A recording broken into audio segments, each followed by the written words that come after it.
Well, today I've been trying to install a 7-pin harness on a bobcat. This one happened an S550, but I'm sure they're quite similar. There was no electrical connector in that plug right there, and it's supposed to have this if you're going to run equipment from inside the cab. Something they don't tell you is this plug that goes on the end of the wire. It is simply not going to fit through here with those hoses in place. And there's just no room, and they're super stout. They don't want to move. Turns out you can pop this plug off. All I did was take a pointy tool, you can see the shape of those holes. That little plastic tab that sticks out inside each hole is retaining just a little leg that is attached to the terminals. So I'll show you the terminals in a minute. What I did, I took one of these electrical, like fishing tape things, like for poking through walls. I shoved it from the back to the front, and then it was out here. So I taped the end of this new harness to it with the plug missing, and I've managed to pull it through. It took me a while to figure out that I needed that plug off, but now it's off.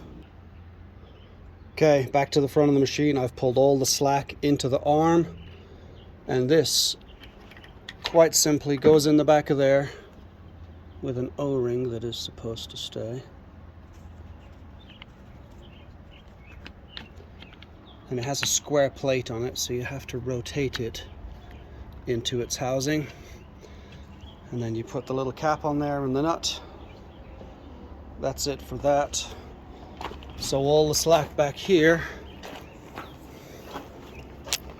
this is the electrical fish tape thing I used. I don't know what you call it, pulling rod.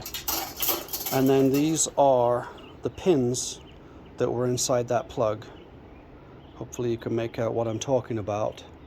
So all I did is push down on the little tiny tab in there from the end, and I was able to withdraw them. Obviously, you're going to want to take some good pictures of which color goes where. Then I'm going to stuff them back in the plug, and I'm going to connect. Here's how the pins go back in. You just have to rotate them so they are oriented correctly, and they should dive back in there.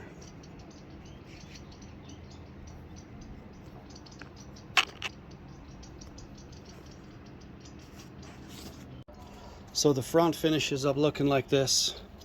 This cap's to protect it. I just need to tighten that bolt up. This whole assembly just shoves back in.